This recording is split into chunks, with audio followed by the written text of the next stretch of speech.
Hello guys, I'm your host, I'm your दोस्त पूर्वा। Welcome to channel दिमाग की बत्ती जलाओ। तो कल जैसे मैंने आपको बताया था कि हम आज से स्टार्टिंग करने वाले हैं साइंस की। बहुत इजी एंड बहुत शॉर्ट एंड बहुत इंटरेस्टिंग वे में हम पढ़ेंगे साइंस, जिससे आपको इतने अच्छे से समझ आ जाएगा कि आप नहीं भूलेंगे उन चीज़ों को। अगर हम कोई चीज़ बेसिक चीज़ें से स्टार्ट कर देते हैं तो आप समझ सकते हो कि हम बहुत अच्छे से जान जाते हैं उन चीज़ों को। So let's start. सबसे पहले हम आपको एक्सप्लेन करेंगे आज कि आपका सिलेबस क्या है, क्योंकि बहुत बच्चे इसी उलझन में रहते हैं हमेशा कि हमारा सिलेबस क्या है, हमें पढ़ना क्या है और कहाँ से शुरुआत करनी है। तो देखिए, जैसे आपको स्क्रीन पे दिख रहा होगा कि यूनिट फर्स्ट में आपको 5 चैप्टर्स आएंगे। इन 5 में से शुरू के 3 chemical reactions and equations, acid base and salt and metals and non metal, ये तीनों के तीनों आपको टर्म फर्स्ट में पढ़ने हैं। किसके? ओनली केमिस्ट्री के। फिर आ जाती है बायो में आपको सिर्फ एक चैप्टर पढ़ना है टर्म फर्स्ट का, हाफ ईयरली एग्जाम्स का, वो है लाइफ प्रोसेस, जिसमें आपको रेस्पिरेशन कैसे होता है, डाइजेशन कैसे होता है, ट्रांसपिरेशन प्लांट्स के अंदर कैसा होता है, ह्यूमन के अंदर रेस्पिरेशन, सब कुछ आप इस चैप्टर में पढ़ोगे। टर्म्स यूनिट सेकंड में आपको फिजिक्स में, यूनिट थर्ड में आ जाएगा फिर नेचुरल फिनोमेनन, जो ये भी आपका किस में आएगा? टर्म फर्स्ट में ही आएगा। लाइट रिफ्लेक्शन एंड रिफ्रैक्शन और human I and the colourful world, इसमें से कलरफुल वर्ल्ड प्रिज्म वाला ही होगा। ह्यूमन आई आपका अभी नहीं आएगा शायद, क्योंकि अभी भी 70% सिलेबस ही आएगा। जो कट है वो कट ही रहेगा, और जो भी न्यू अपडेट होगी, अगर कोई नोटिफिकेशन आता है तो उसका अपडेट आपको इस चैनल पर मिल जाया करेगा।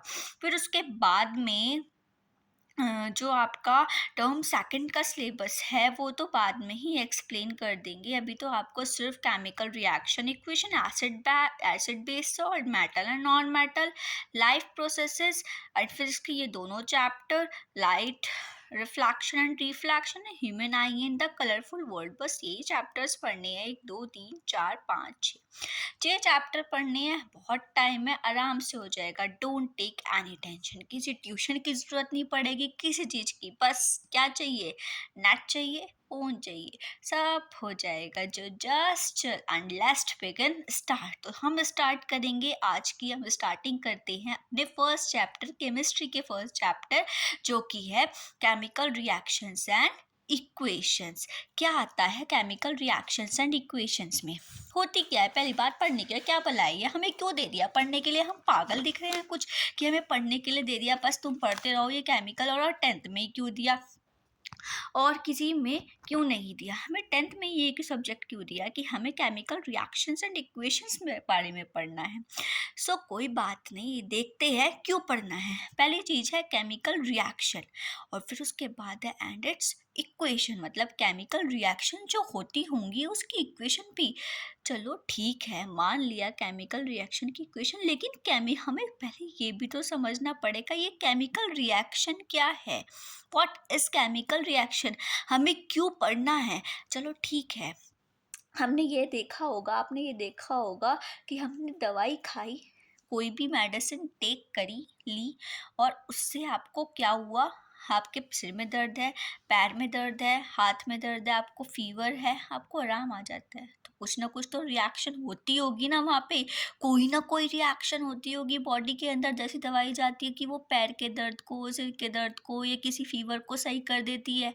लेकिन बहुत बार ये सोचा जाता है कि ये क्या चीज़ है कि जो, मतलब हम दवाई खाते हैं, हमारी बॉडी को कैसे पता चलता होगा कि हमने, बताओ, हमने दवाई खाई और हमारे पैर में दर्द सही हो गया? ऐसे कैसे हो सकता है? सो ये बॉडी बहुत ज़्यादा इंटरेस्टिंग है। अगर आप बॉडी के अंदर पढ़ना शुरू करेंगे, देखना शुरू करेंगे हमारी बॉडी का स्ट्रक्चर क्या है, कैसे बनी हुई है, किस चीज़, कैसे कैसे कैसे उसकी लाइफ स्टार्ट होती है, क्या होता है क्या नहीं होता है, तो आपको पता चलेगा।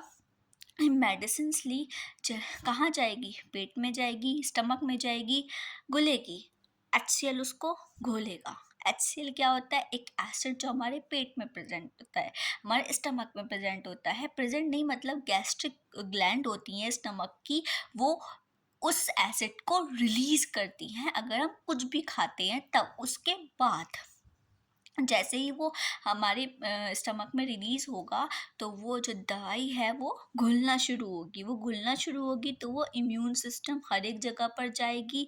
जब हर एक जगह पे जाएगी तो इम्यून सिस्टम को ये पता चलेगा कि हमारे पास कुछ आया है। वो सेंस करेगा, नर्वस सिस्टम सेंस करेगा, और हमारे नर्वस सिस्टम सेंस करते ही हमें बॉडी को ये पता चल जाएगा कि कहाँ पर पेन है, कहाँ पर क्या चीज़ है, कहाँ पे क्या नहीं है, तो वो उस चीज़ को ठीक कर देगा। मतलब कुछ ना कुछ तो रिएक्शन हुई, इसलिए केमिकल रिएक्शन पढ़नी है। दूसरा एग्जाम्पल क्या हो सकता है? हमने खाना बनाया, खाना बनाकर उसको क्या कर दिया, हमने फिर ऐसे ही रख दिया, सड़ो गलो कुछ भी करो, हमें कोई टेंशन नहीं है, हम तो मस्त मोहल्ला आदमी है, हमें नहीं पता क्या हो रहा है क्या नहीं हो रहा। लेकिन हम 30 दिन बाद देखते हैं वो खाना, हे भगवान, इतना गल गया, इतना सड़ गया, अब हम इसको खाएं तो खाएं कैसे? क्या हुई? फूड की एयर के साथ रिएक्शन हुई या नहीं हुई? हुई ना? That's a point. मतलब रिएक्शन हो रही है। किस कैसी रिएक्शन? केमिकल रिएक्शन हो रही है। प्लांट्स, तीसरा एग्जाम्पल, प्लांट्स से जो फोटोसिंथेसिस रिएक्शन होती है, फोटोसिंथेसिस खाना बनाने के लिए कुछ ना कुछ तो रिएक्शन होती है या नहीं होती? होती है ना? रिएक्शन मतलब हमारे चारों तरफ, हमारी हम देखना चाहें तो हमारे चारों तरफ ही इतनी रिएक्शंस आपको देखने को मिलेंगी कि आप ये सोचने पे मजबूर हो जाओगे, अच्छा हमें इसलिए पढ़ना पड़ता है ये चैप्टर, इसलिए हमें ये चैप्टर करना पड़ेगा। मिल्क छोड़ दिया, मम्मी आएंगी, हम मम्मी चली गई हैं कहीं घर से बाहर, मम्मी कहती हैं घर पे बेटा दूध गर्म कर लेना, ले लेना। हम कहते हैं ठीक है मम्मी ले लेंगे, क्या हो गया। लेकिन उसके बाद हमने दूध पूरा दिन गर्म नहीं किया। रात को मम्मी आती है, देखती है, ओ भाई साहब, फटा हुआ दूध हो, जो हमारी वट लगेगी। मतलब हमने उसको पूरा दिन गर्म नहीं किया और दूध क्या हो गया? फट गया। क्या बन गया? पनीर। अच्छी बात है, हम कहेंगे मम्मी अच्छी बात है पनीर बन गया, लेकिन दूध का तो तुमने नाश कर दिया ना। यही बोलती हैं। यही बोलती हैं, हमारे साथ भी होते हैं, हमारे भाई हैं ये भी ऐसे करते हैं। चलिए हम आते हैं अपने टॉपिक पर। मतलब कोई ना कोई रिएक्शन हुई होगी जिससे वो दूध फट गया। Chemical reaction. दिमाग की बत्ती जलाओ। कुछ समझ आ रहा है या नहीं आ रहा? आ रहा है तो बताना हमको कमेंट्स में। हम जो रेस्पायर मतलब रेस्पिरेशन करते हैं, ऑक्सीजन टेक करते हैं एंड कार्बन डाइऑक्साइड को बाहर छोड़ देते हैं। क्या है? रिएक्शन हो रही है। बॉडी के अंदर आयरन पे रस्ट लग जाता है, रिएक्शन आयरन प्रेस पे।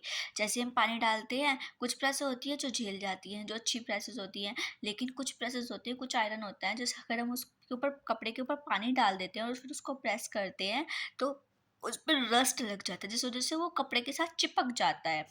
ऑक्सीजन के कांटेक्ट में आकर उसके ऊपर रस्ट लग जाता है, जिस वजह से वो चिपक जाता है।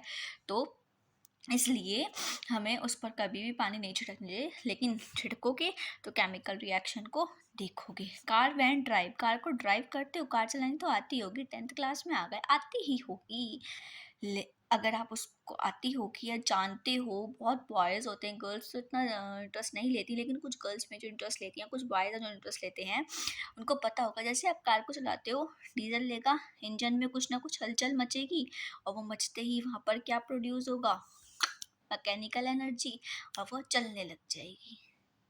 जाहिर सी बात है केमिकल रिएक्शन हो रही है या नहीं हो रही है? हो रही है ना।